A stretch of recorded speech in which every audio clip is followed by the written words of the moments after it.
Short. Strong. Espresso English. Fuel your day. Let's learn.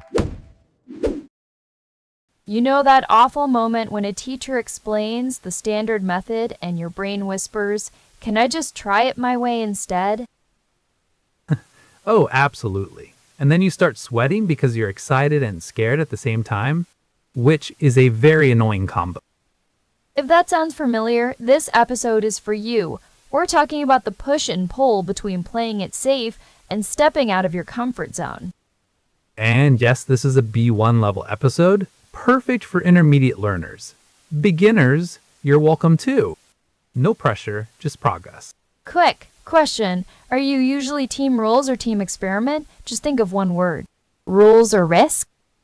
And if you're listening while making tea, walking to work, or pretending to study, I already know you've had this exact debate in your head. Today's story comes from real life, a new class, a new task, and that tiny panic when everyone else seems to know the script. Some people want a clear rule of thumb before they move. Others jump into trial and error because they hate waiting for permission. And honestly, both sides make sense. Because one side wants safety and the other wants freedom. The tricky part is that both can look smart on the outside, but feel completely different on the inside. One keeps you calm, the other keeps you curious. So in this episode, we're not asking which one is perfect. We're asking what happens when you stick to the rules too tightly or when you break them too fast. And later, we'll give you one tiny trick to make that choice feel less dramatic. But first, let's sit inside that awkward moment together. Stay until the end for our Word Tour 5 expressions you'll actually use in real conversations. And if you've already got a strong opinion, good. This episode loves a little healthy disagreement. So picture this. You walk into a pottery class and the teacher says, "Just follow the standard shape." Everyone nods and you freeze for half a second. And your hands start sweating before you even touch the clay. Because suddenly you're thinking about every possible mistake. That's the real tension here. One part of your brain wants certainty, so it says, "Stick to the demo, don't be the person who ruins the bowl." The other part says, try something different. What if your version is better? That's where trial and error sneaks in. And it's not always graceful. I love that phrase because it sounds messy, and learning is messy. Trial and error means you test, adjust, test again. And yes, sometimes you make a weird lopsided cup. Which, to be fair, I've done in real life. My first attempt looked like a potato with ambitions. That image is terrible and accurate. But here's the emotional part. If you're already nervous, even small mistakes feel gigantic. Exactly. Suddenly, the class isn't just about pottery. It's about status, embarrassment, and that silent question, am I allowed to be bad at this? And that question is brutal, because if you play it safe all the time, you stay calm, but you also stay tiny. Right? And if you step out of your comfort zone too fast, you can feel exposed, like everyone's watching your hands and judging your result. Which they probably aren't, by the way. They're too busy worrying about their own bowl, their own wobble, their own little disaster. Exactly. The room is full of overthinking. It's basically a competition nobody signed up for. Let's make this practical. Imagine you're in that class and you want to ask a question without sounding lost. You could say, "Can I stick to the guide for now?" Nice. Clear, polite, safe. Or you could say, I want to try my own version first. That's more open, and it signals confidence even if you're still nervous. And notice what happens inside your head. The first sentence gives you structure. The second sentence gives you room. Both are useful, depending on the moment. That's why a rule of thumb helps. Not a prison. A rule of thumb is just a simple guide you can use when you're unsure. So maybe the rule of thumb is start with one safe move, then test one small change. That's clever because it keeps the fear low. You're not throwing the whole bowl away. You're just changing the handle, or the rim, or the color. And if that small change goes badly, you haven't failed the class. You just learned something useful. Exactly. That's trial and error doing its job. It's not glamorous, but it builds confidence one awkward attempt at a time. And by the way, there's a phrase for that tiny brave move. It's called step out of comfort zone. We'll break it down later. Good tease. Because that phrase sounds dramatic, but in real life it can be as small as asking one question or trying one new tool. The scary part is never just the task. It's the story you tell yourself about the task. That one mistake means you're hopeless. And that story is often wrong. You can be careful, curious, and imperfect at the same time. That's not a contradiction. It's a skill. I like that. Careful, curious, imperfect. That feels a lot more human than pretending you already know everything. Also a lot less exhausting. Pretending to be flawless takes way too much energy. So, the real question isn't, should I obey every rule or break all of them? It's, what's the smallest risk I can take today without overwhelming myself? That's where progress starts.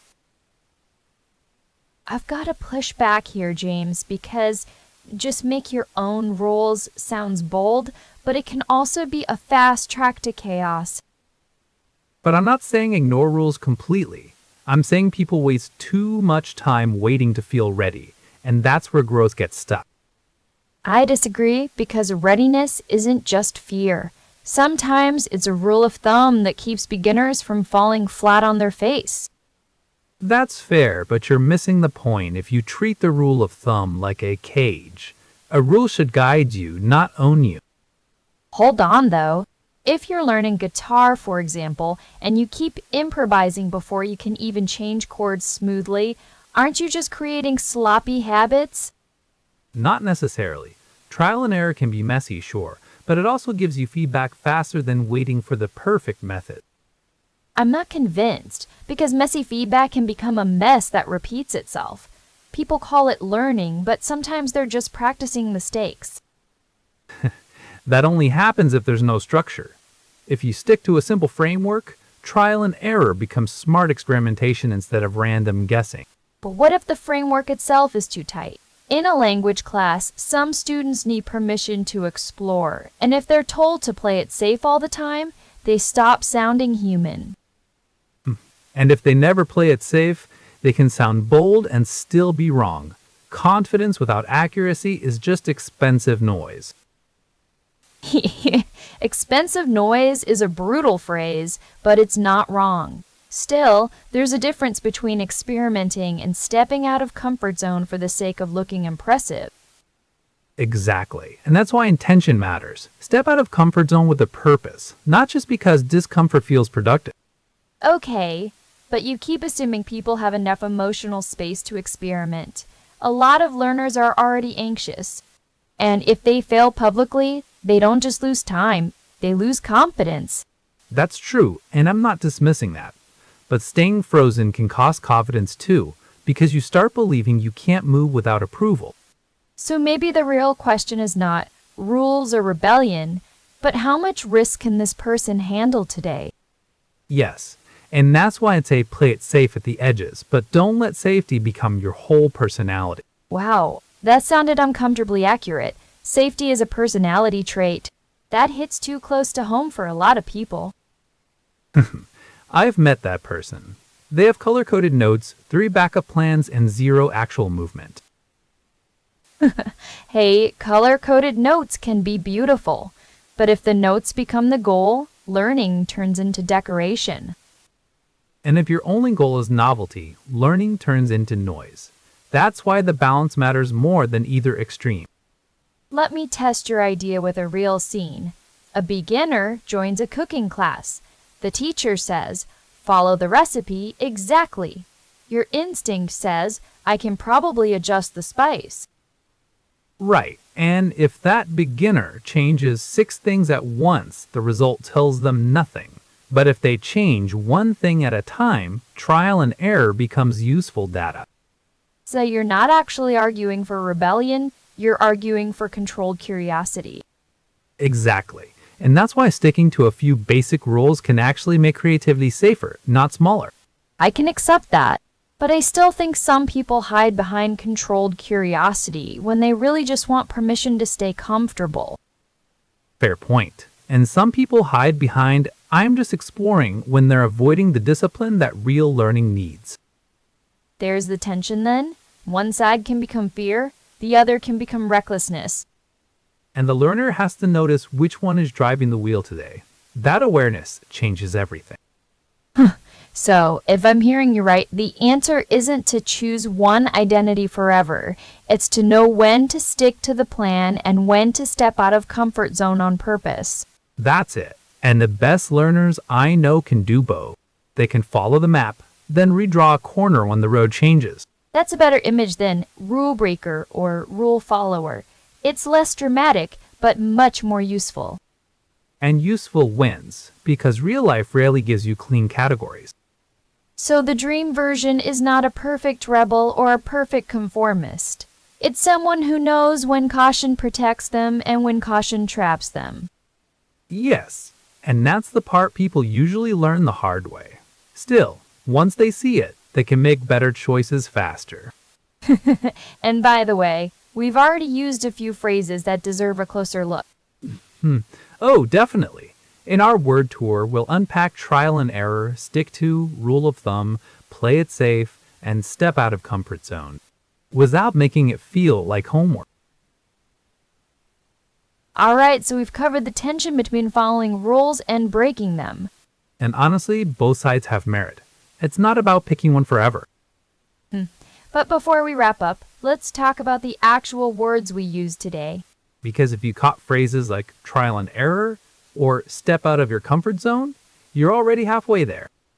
Time for our Word Tour 5 expressions that'll make your English sound more natural. Let's break them down, one by one.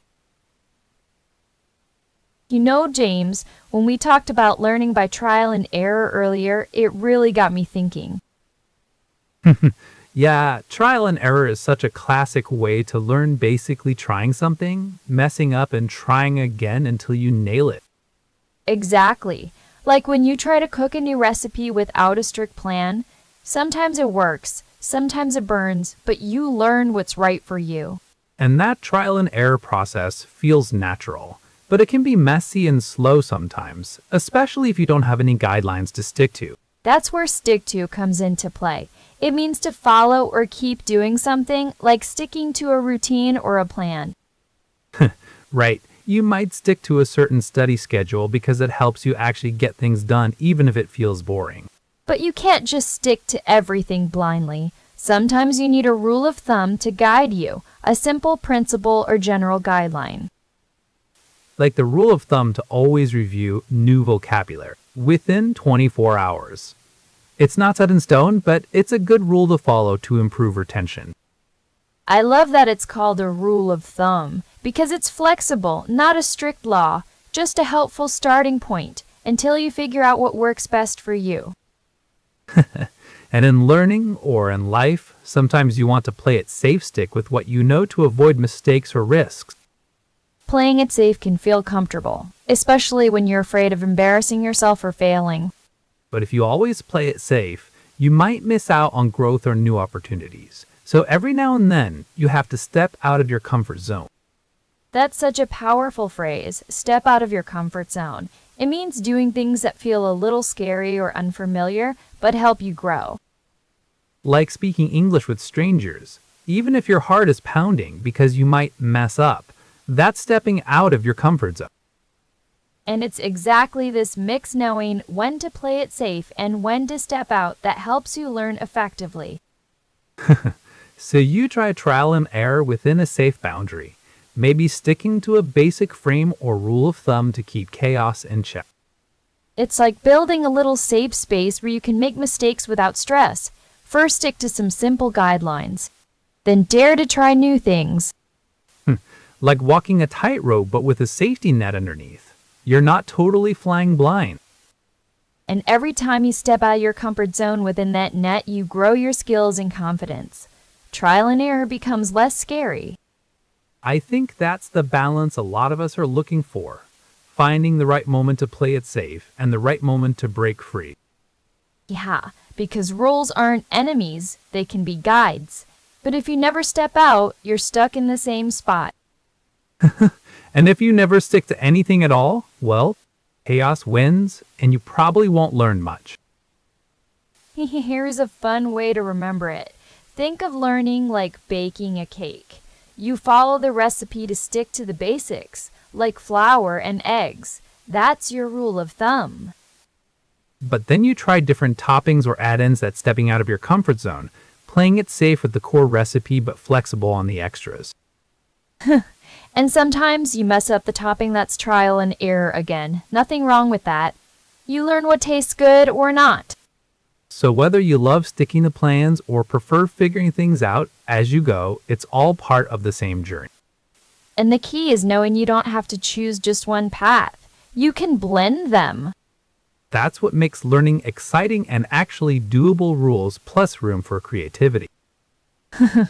And with these phrases in your language toolkit, you can talk about these ideas clearly every day.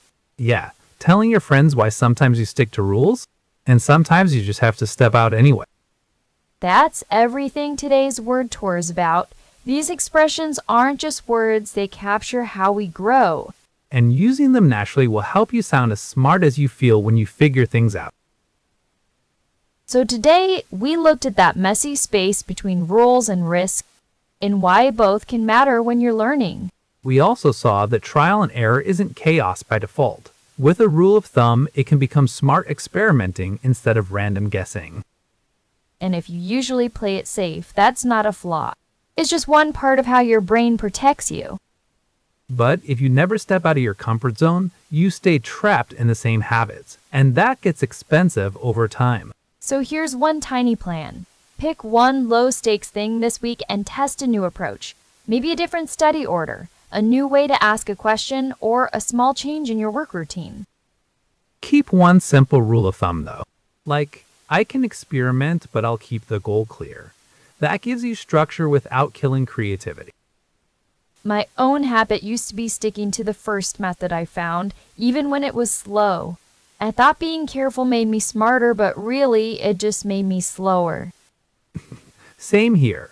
I once played it safe so hard that I spent 20 minutes reorganizing notes instead of starting the task. Very productive looking, very useless. That's why the balance matters. Stick to what supports you, but don't let it become a cage. And when you do make mistakes, treat them like data, not drama. That's how learning gets lighter and more effective. Next time, we might go even deeper into how English learners build habits that actually last. Before you go, we want to hear from you. Tell us in the comments, do you usually play it safe or do you step out of your comfort zone fast? We read every single comment and we love hearing your stories. Thanks for listening, keep experimenting, and we'll see you next time.